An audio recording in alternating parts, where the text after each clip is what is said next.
Happy Wednesday, everybody. Welcome back to the channel. I am Lady Nyca, and with some celebrity news and gossip. As always, honey, we will be getting out American Horror Story. I'm going to try to look at that tonight, and I will have the review up tonight if I watch it. If not, it will be up tomorrow, per usual.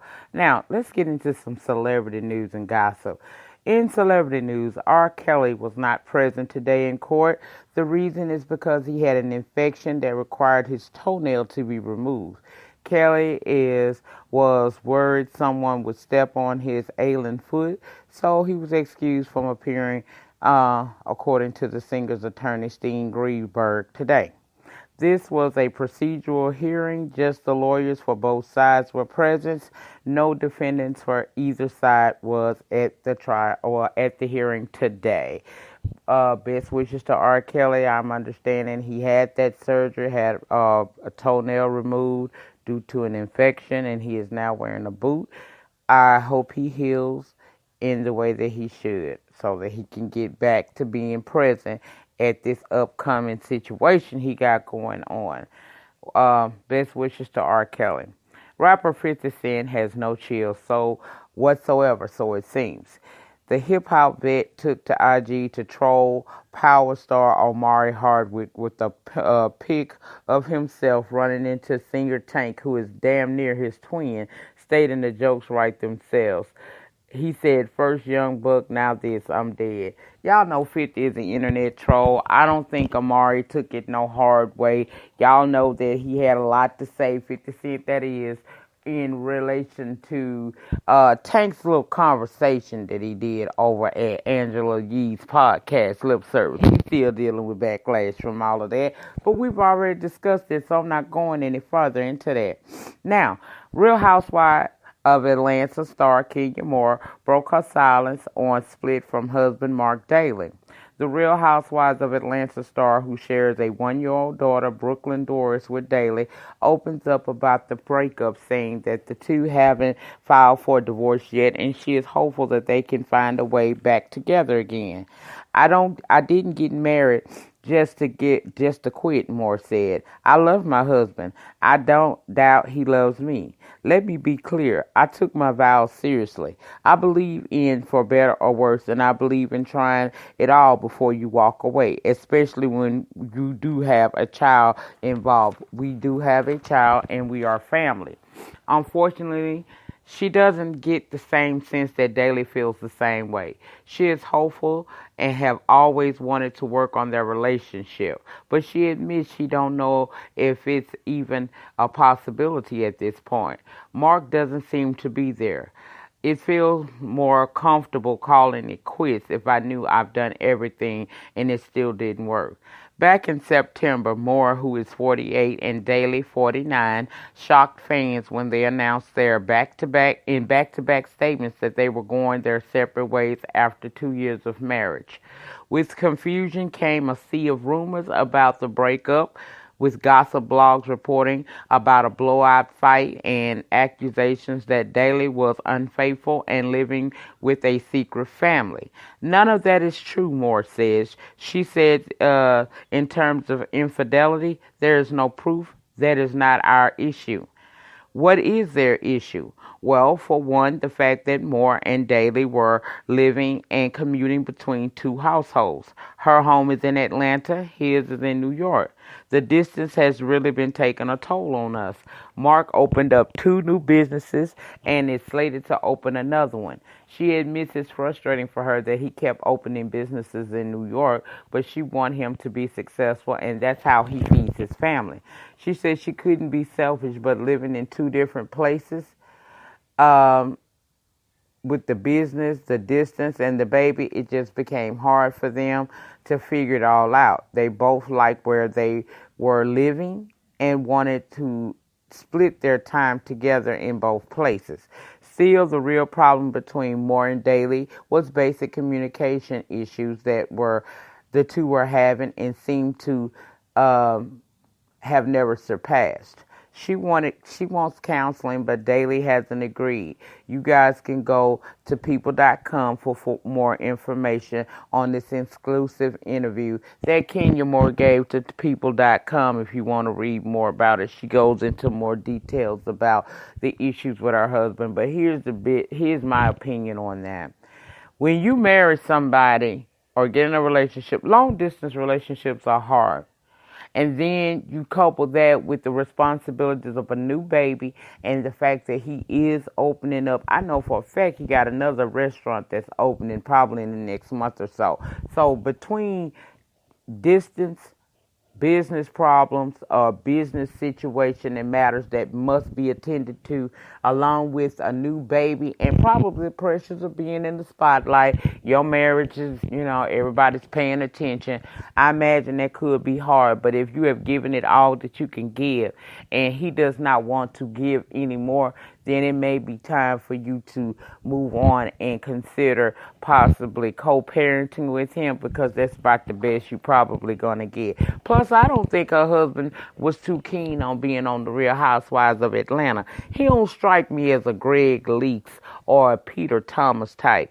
He seemed like he's kind of a private guy, and I know her returning to this show possibly put some additional stress on their marriage. But as always, I'm going to hope for the best.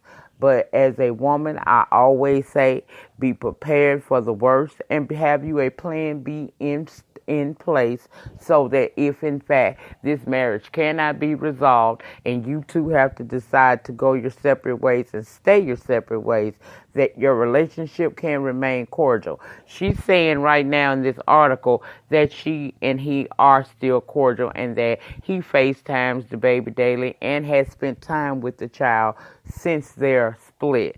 But I'm saying here now, women always be prepared. They had some obstacles against them all along, especially with the fact that their relationship is in the spotlight and they both live in two separate locations in the world.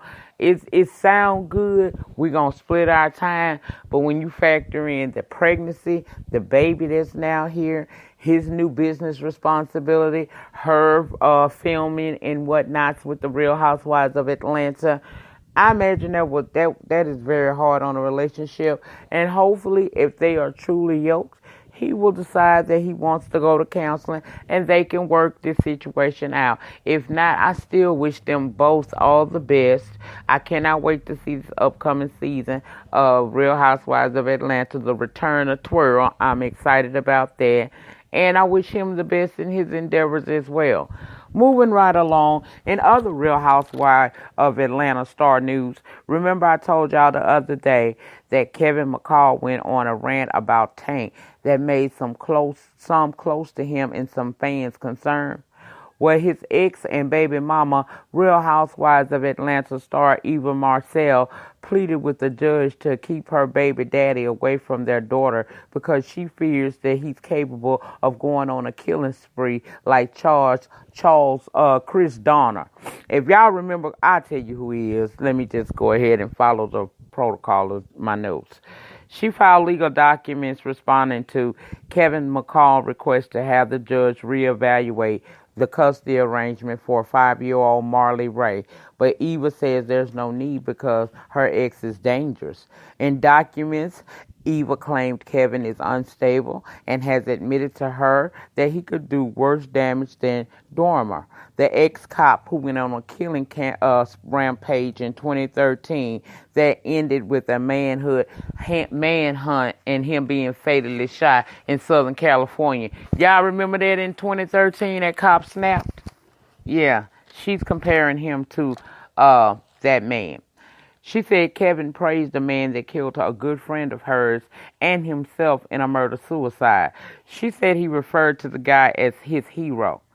She also says Kevin has been wrapped up in more legal woes, including a recent domestic violence charge. She stated that he has been an absentee father for most of Marley's life and hasn't paid a dime of child support. She wants nothing. To change in the custody arrangement that they have. In fact, she wants the judge to toss out Kevin's request entirely. Now, Kevin fired back at his ex with his attorney, stating that his past should not hinder his ability to be there for his daughter. His attorney says fatherhood, or the right to be a father, is a highly esteemed privilege. She said that each and every human being has had shortcomings and has made mistakes, but that should not prohibit a father from serving as a father to his son or his daughter. She stated that each denial becomes a disservice to the innocent child, as it serves a child's best interest to foster a bond with both parents. She stated she looks forward to working with Ms. Sterling's attorney to ensure Mr. McCall can enjoy his privilege of fatherhood with their lovely daughter going forward and under the direction of the presiding court. She said Mr. McCall's primary focus has always been and will continue to be the best interest of his daughter. Now, I'm going to tell you, I already told y'all a couple of days ago, I think that Kevin McCall needs some extensive therapy. I do. I believe that he is not altogether in the mind. I believe that he could have the possibility to snap. I won't go as far as she did, saying that he could be another Chris Dorner, but I will say that he does make me feel very concerned, and it's even more concerning that he could possibly be alone with this child, with his mind not working the way it should. We don't know what could happen. So I feel like I understand why Eva is requesting that the judge take this into consideration. I think the judge should look back at his history and what he's done as of recently and make a decision that is best within the best interest of the child. That's how I feel about all of that. That's it. That is all, y'all. I just had a little celebrity news and gossip that I wanted to drop in on you guys and share with you today. I possibly will be back tonight for American Horror Story. If not tonight, I will be back tomorrow with a review for that, for tonight's episode. And in closing, as always, please remember the depth of your struggle will determine the height of your success. In the meantime, in between time, please remember to rate the video. Ratings get me recognized on the YouTube streets. Comment down below in the panel section. Let me know your thoughts and opinions on all of the subject matter discussed in this video. If you have not subscribed to my channel, please subscribe to the channel today. Also tap your notification bell button, setting it to all so that each and every time I drop a pre-recorded video or go live from this channel, you will be notified. And you can come over and join in the conversation. You guys have a great remainder to your Wednesday, and I will possibly see you tomorrow, if not later on today. Peace.